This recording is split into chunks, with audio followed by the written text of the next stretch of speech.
Target with PS Parihar channel में आपका स्वागत है।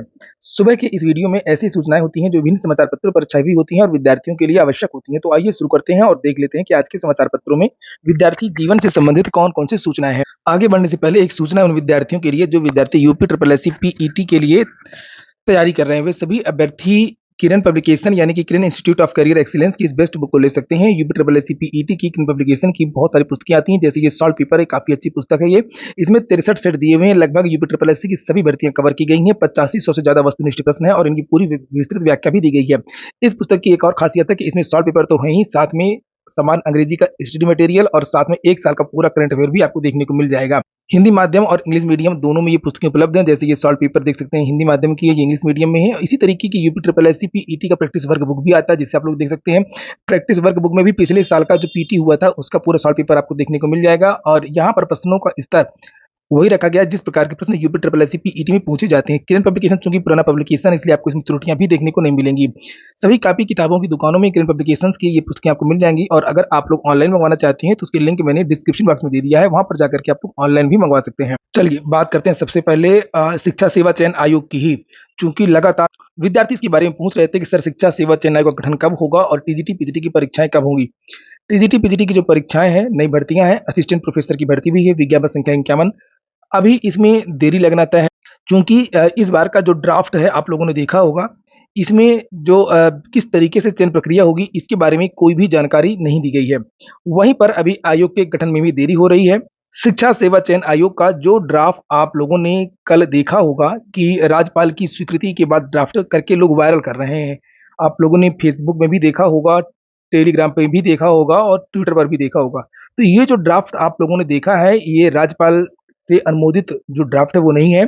और ये जो ड्राफ्ट है वो तो मैंने बहुत दिन पहले अपने टेलीग्राम चैनल पर पोस्ट किया था, जिससे आप लोग यहाँ पर देख सकते हैं। जब ये विधान सभा में भेजा गया था, विधान परिषद में भेजा गया था और जो विपक्ष और जितने भी विधायक हैं सभी को दिया जाता है चूंकि। तो यहाँ पर आप लोग देख सकते हैं, ये मेरा टेलीग्राम चैनल है और यहाँ पर ये शिक्षा सेवा चयन आयोग का ड्राफ्ट मैंने शायद 23 तारीख को ही, ये देखिए यहाँ पर डेट पड़ी हुई है 23 तारीख और ये देखिए 23 अगस्त लिखा हुआ है। 23 अगस्त को मैंने ये पोस्ट किया था, ये ड्राफ्ट। और यही ड्राफ्ट जो है कल वायरल हो रहा है। और तो जो ड्राफ्ट कल वायरल हो रहा है उसमें कोई भी नई बात नहीं है।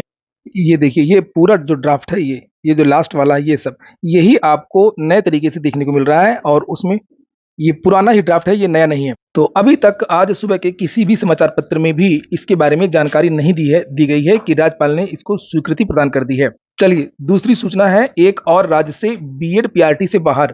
देखिए, नई भर्तियों में तो बीएड नहीं रहेगा, पुरानी भर्तियों में भले ही कुछ चांस हैं बीएड के बचने की। और ये नया राज्य है उड़ीसा।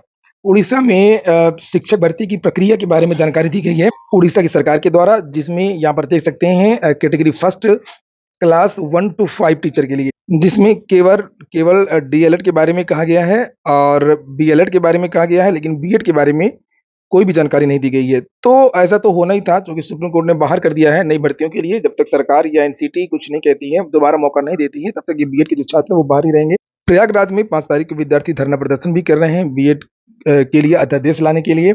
और अगर बीएड के छात्र चाहते हैं कि बीएड के छात्रों को दोबारा पीआरटी में शामिल किया जाए, तो इसके लिए विद्यार्थियों को और अधिक दबाव सरकार पर बनाना होगा। अगली जो सूचना है वो यूपी ट्रिपल एससी की है। यूपी ट्रिपल एससी के बहुत सारे अभ्यर्थियों की जो ज्वाइनिंग नहीं हो रही थी, उनको ज्वाइनिंग जल्द मिलने वाली। यहाँ पर देख सकते हैं आप लोग, प्राविधिक शिक्षा निदेशालय का ये पत्र है और बताया जा रहा है कि 4 सितंबर को इन विद्यार्थियों को जूनियर असिस्टेंट और कंप्यूटर ऑपरेटर, सोमवार को मुख्यमंत्री जी के द्वारा नियुक्ति पत्र प्रदान किया जाएगा। इसी तरीके का जो तैयारियां हैं वो विभिन्न विभागों में भी चल रही हैं। जैसे एक पत्र ये आप देख सकते हैं, कार्यालय सर्वे कमिश्नर वक्फ उत्तर प्रदेश, और ये विद्यार्थी भी धरना प्रदर्शन वगैरह कर रहे थे। अधीनस्थ सेवा चयन आयोग की विज्ञापन संख्या 4 परीक्षा 2019 द्वारा कनिष्ठ सहायक प्रतियोगितात्मक परीक्षा 2019 के अंतर्गत तो जूनियर असिस्टेंट 2019 के कुछ विभागों के जो विद्यार्थी थे उनकी जो ज्वाइनिंग है वो नहीं हो रही थी, सब कुछ हो गया था। तो उसके बारे में भी लिखा कि 4 सितंबर को इन विद्यार्थियों को भी नियुक्ति पत्र वितरित किया जाएगा। उसके बाद में फिर इन विद्यार्थियों की जो आगे की प्रक्रिया है वो बढ़ेगी। अगली सूचना है डीएलएड की। लिखा, डीएलएड में रजिस्ट्रेशन का आज अंतिम दिन। डिप्लोमा इन एलिमेंट्री एजुकेशन 2023 में प्रवेश लेने के लिए ऑनलाइन रजिस्ट्रेशन की अंतिम तारीख आज है 31 अगस्त। रजिस्ट्रेशन की प्रक्रिया शुरू होने के बाद 3 बार तिथि बढ़ाई जा चुकी है, इसलिए अब तिथि बढ़ाई जाने की उम्मीद नहीं है। ऐसे में छात्र छात्राएं गुरुवार को रजिस्ट्रेशन कर प्रवेश की प्रक्रिया में सम्मिलित हो सकते सकते हैं 2,33,350 सीटों के लिए एडमिशन हो रहे हैं और लिखा है कि 4 लाख से अधिक रजिस्ट्रेशन हो चुके हैं, जबकि पिछली बार जब डेट बढ़ाई नहीं गई थी, क्योंकि इसकी जो एडमिशन की प्रक्रिया वो 2 जून से जारी है और 27 जून तक केवल 60,000 रजिस्ट्रेशन ही हुए थे। जब से बीएड बार हुआ 11 अगस्त के बाद, उसके बाद से अचानक से इसमें आवेदकों की संख्या बढ़ गई है। अगली सूचनाएं उत्तर प्रदेश लोक सेवा आयोग की हैं। पीसीएसजे का कल परिणाम जारी कर दिया गया और साथ में बहुत सारे रिकॉर्ड भी बने। जैसे पहली बार किसी परीक्षा में 55% से ज़्यादा छात्राएं चयनित हुई हैं और इसमें जो छात्राएं चयनित हुई हैं वो उत्तर प्रदेश के अलग-अलग जिलों से, यानी कि लगभग 75 में से 60 जिलों से जो छात्राएं हैं वो चयनित हुई हैं। छात्राएं और छात्र दोनों 60 जिलों से विद्यार्थी चयनित हुए हैं और 55% छात्राएं चयनित हुई हैं। इंटरव्यू समाप्त होने के 48 घंटे के भीतर फाइनल परिणाम जारी कर दिया गया है। इसके बारे में यहाँ पर लिखा कि आयोग ने इंटरव्यू पूरा होने के 48 घंटे के भीतर परिणाम जारी कर एक नया रिकॉर्ड बनाया है। अमूमन पीसीएसजे और पीसीएस जैसी बड़ी भर्तियों में इंटरव्यू के बाद परिणाम घोषित करने में कम से कम 1 सप्ताह का वक्त लगता है। इसके साथ ही आयोग ने भर्ती प्रक्रिया 9 माह के भीतर पूरी कर ली, जो एक रिकॉर्ड है। आयोग ने 10 दिसंबर 2022 को भर्ती का विज्ञापन जारी किया था और 30 अगस्त 2023 को ये भर्ती पूरी हो गई। एक चीज और है कि जो भी टॉपर हैं उसमें एक तो छात्रा है, आपने देखा ही होगा, और जो 20 में से 15 छात्राएं हैं, 20 जो टॉपर हैं उसमें 15 लड़कियां हैं। और दूसरी बात की जो सबसे ऊपर के जो टॉप 5 हैं उसमें आरक्षित वर्ग के लोग हैं। इसमें लिखा हुआ है कि पीसीएसजे की मेरिट में शीर्ष 5 में आरक्षित वर्ग के भर्ती ही शामिल हैं। पहले स्थान पर रही कानपुर की निशी गुप्ता, दूसरे स्थान पर प्रयागराज के शिशिर यादव, तीसरे स्थान पर रही कासगंज की रश्मि सिंह, वो भी ओबीसी हैं, चौथे स्थान पर रहे जौनपुर के स्नेहिल कुंवर सिंह, अनुसूचित जाति के हैं, एससी हैं, और 5वें स्थान पर रही सुल्तानपुर की जानवी वर्मा, भी ओबीसी हैं। तो इस तरीके के आंकड़े जो बताए गए हैं, इसका मतलब ये है कि सरकार ये बताना चाहती है कि जो भर्ती है वो पूरी तरीके से पारदर्शी तरीके से हुई है। अंतिम सूचना बिहार की है। माध्यमिक शिक्षक पात्रता परीक्षा 4 सितंबर से होगी। बिहार बोर्ड ने माध्यमिक शिक्षक पात्रता परीक्षा यानी एसटीईटी 2023 की तिथि जारी कर दी है। परीक्षा 4 से 15 सितंबर के बीच में होगी। प्रथम पाली 10 से 12 बजे तक और दूसरी दोपहर 3 से शाम 5:30 बजे तक। टोटल 3.5 लाख अभ्यर्थियों ने किया आवेदन। प्रवेश पत्र जारी कर दिए गए हैं। जूता, मोजा, मेहंदी, नेल पॉलिश लगा करके परीक्षा देने ना जाएं। कुछ और भी चीजें यहाँ बताई गई हैं, जैसे पेंसिल और बाल पेन लेकर के ही आए। पुस्तक, नोटबुक, कैलकुलेटर, घड़ी, पेजर्स, फोन लाने पर पाबंदी है। जूता मोजा पहन करके नहीं आएंगे।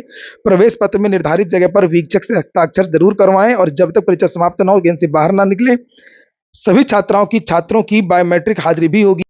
लोक सेवा आयोग की कुछ विज्ञप्तियां भी हैं समाचार पत्रों में, जिन्हें आप लोगों को देखना चाहिए। जैसे यहाँ पर लिखा हुआ है कि 2 भर्तियां थी। एक तो ये है भूतत्व एवं खनिकर्म और दूसरी भर्ती है चिकित्सा शिक्षा विभाग उत्तर प्रदेश। विज्ञापन संख्या S604 S832। पद का नाम है सहायक रसायनज्ञ और सहायक आचार्य पीडियाट्रिक कार्डियोलॉजी। इन विद्यार्थियों के इंटरव्यू जो है वो 6 सितंबर को होंगे। अधिक जानकारी आप लोगों को उत्तर प्रदेश लोक सेवा आयोग की जो ऑफिशियल वेबसाइट है वहां पर मिल जाएगी। इसी तरीके से एक और सूचना दी गई है, जिसे आप लोग यहाँ पर देख सकते हैं। लेकिन विज्ञापन संख्या D3E1 2023 दिनांक 14 जून 2023 के माध्यम से डेंटल सर्जन के 174 पदों पर चयन हेतु आवेदन पत्र प्राप्त की जा चुके, जिस पर चयन हेतु ऑब्जेक्टिव टाइप स्क्रीनिंग परीक्षा होगी। तो उसी के बारे में ये जानकारी दी गई है कि आप लोगों को केवल और केवल ब्लैक पेन का यूज करना है और अच्छी तरीके से प्रविष्टियों को भरना, ताकि जो स्कैनर मशीन है उसे पढ़ सके। तो ठीक है दोस्तों, ये हो गया आज का वीडियो आपको अच्छा लगा हो, आपके काम को तो लाइक अवश्य कर दें। जिन छात्रों ने चैनल को सब्सक्राइब न किया हो सब्सक्राइब कर लें। पूरा वीडियो सुनने के लिए बहुत बहुत धन्यवाद।